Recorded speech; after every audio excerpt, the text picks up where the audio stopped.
On the night before her wedding, she approached Jacob with a determined look. "It has to be tonight," she said. Jacob agreed, and under the veil of night, they met in his room. The atmosphere was thick with tension and unspoken emotions. Margaret explained the spell one last time.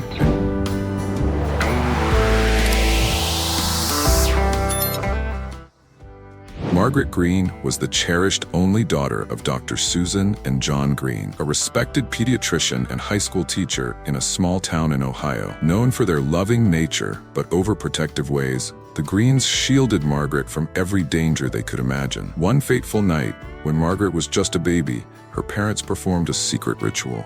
Their goal was simple: ensure she would never get pregnant out of wedlock, thereby bringing shame to the family. Susan, knowledgeable in ancient spells passed down through her family, cast the protective charm without consulting anyone but her husband. She reassured John that Margaret's future husband would easily break the spell, but they agreed never to tell their daughter. When Margaret was 16, a car accident took her parents' lives. It was a rainy evening, and the sharp turn near Cedar Bridge proved deadly. Overnight, Margaret and her older brother, Jacob, were orphaned. Jacob, then 22 and fresh out of college, took on the responsibility of raising her. Despite their grief, the siblings grew closer and supported each other through the toughest times. Margaret often leaned on Jacob, now a mechanical engineer, while she pursued her dream of becoming a nurse. Life was difficult, but they survived. Neither could have guessed that their parents' secret spell would one day come back to haunt them. At 25, Margaret married Tom, a software developer she met in nursing school. The wedding was beautiful,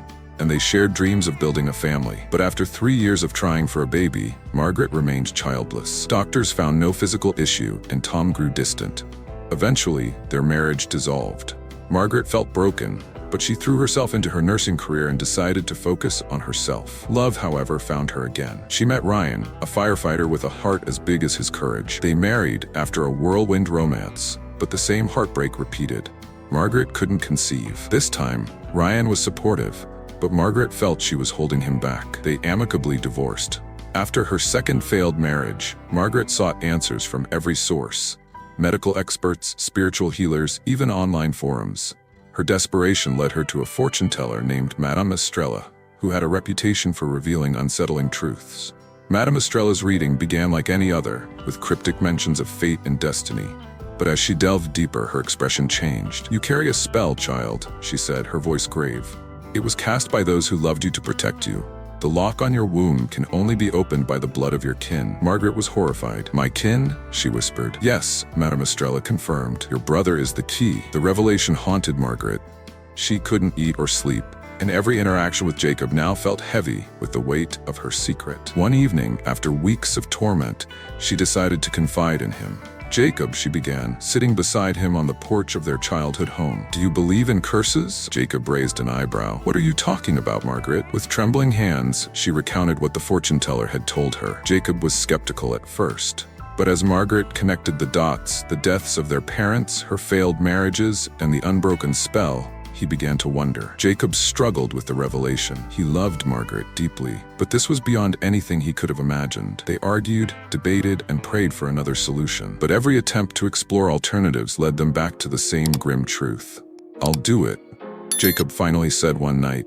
"If this is the only way to set you free, then so be it. But you must promise me, Margaret, that this will be our secret forever." Margaret nodded, tears streaming down her face. "Thank you, Jacob.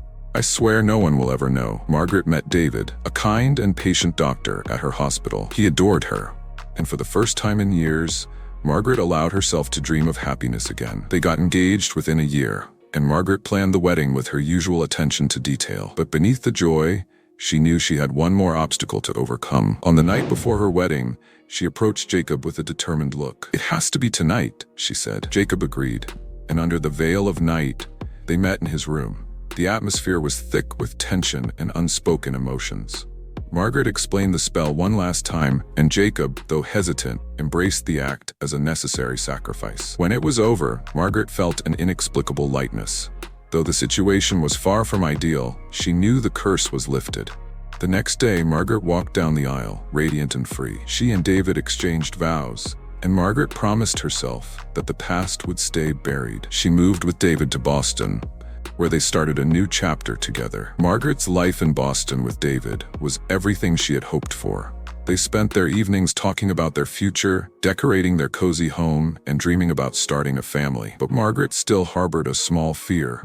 What if the spell wasn't truly broken? 2 months after their wedding, Margaret woke up feeling nauseous. At first, she thought it was stress or something she ate, but when the symptoms persisted, David suggested she take a pregnancy test. The test confirmed her hopes. She was pregnant. Overwhelmed with joy, Margaret hugged David, who couldn't stop grinning. "I can't believe it," he said, spinning her around.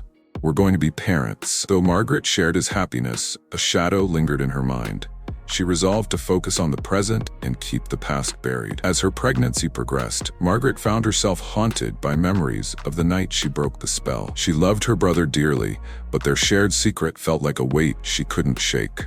One evening, while David was reading baby books, Margaret excused herself to take a walk. She found herself at a quiet park, staring at the stars and wondering if her parents ever imagined the pain their spell would cause. Her phone buzzed. It was Jacob. He hadn't called in weeks, giving her the space she needed to settle into her new life. "How are you?" he asked when she answered. "I'm pregnant," she whispered, her voice catching. There was a long silence. Then Jacob said, "I'm happy for you, Margaret. Truly." The conversation ended, but Margaret felt a pang of guilt. She wished she could fully share her joy with her brother, without the burden of their secret hanging between them. While Margaret was building her new life in Boston, Jacob was dealing with his own struggles. The night of the spell breaking had left a mark on him, and he found himself questioning his actions and their consequences. He decided to seek therapy, something he had never considered before. "It's just to talk," he told himself as he walked into the counselor's office for the first time. The sessions were difficult at first. Talking about Margaret, their parents, and the spell felt like reopening an old wound. But over time, Jacob began to see things more clearly. His therapist helped him understand the weight of familial bonds and how love had driven his decisions. Jacob resolved to live a fulfilling life and let go of the guilt. Though he missed his sister, he knew they both needed time apart to heal. Margaret's pregnancy was smooth, and on a crisp autumn morning, she gave birth to a healthy baby girl. David held her hand as they stared at their newborn, marveling at the tiny life they had created. "What should we name her?" David asked. Margaret thought for a moment and said, "Emily." "Emily Grace." David smiled. "It's perfect." Emily brought light into Margaret's life, but she couldn't shake the nagging thought of what she would tell her daughter if the truth ever surfaced. For now, she decided, Emily's world would be filled with love and happiness. One afternoon, when Emily was 6 months old, Margaret received an unexpected visitor.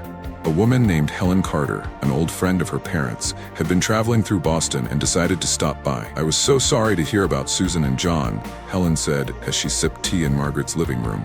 "They were wonderful people, so full of love and secrets." Margaret froze. "Secrets?" Helen chuckled. "Oh, you know how your mother was. She loved her old family traditions, always talking about keeping you safe, though she never said how." Margaret forced a smile, her heart pounding. She quickly changed the subject, but Helen's words stayed with her. What if someone else knew about the spell? Margaret called Jacob that evening, recounting Helen's visit and her fears. "Do you think she knows?" she asked. "I doubt it," Jacob replied. "But it's a reminder of how careful we need to be." They talked about their parents, their childhood, and their shared secrets. By the end of the call, they agreed on one thing. They needed distance to truly heal. Jacob decided to accept a job offer in Colorado, moving far away from Boston. "It's for the best," he told Margaret. "You have a family now, and I need to focus on building mine." Margaret felt a pang of sadness, but knew he was right. She wished him well, knowing their bond would always remain strong, even from afar. This is the end of part 1. If you enjoyed this story and want us to upload the remaining part, give this video a like and comment part 2 in the comment section. Also subscribe to our channel and turn on the bell notification to be the first to know when we upload another interesting story like this one, and click on this next interesting video.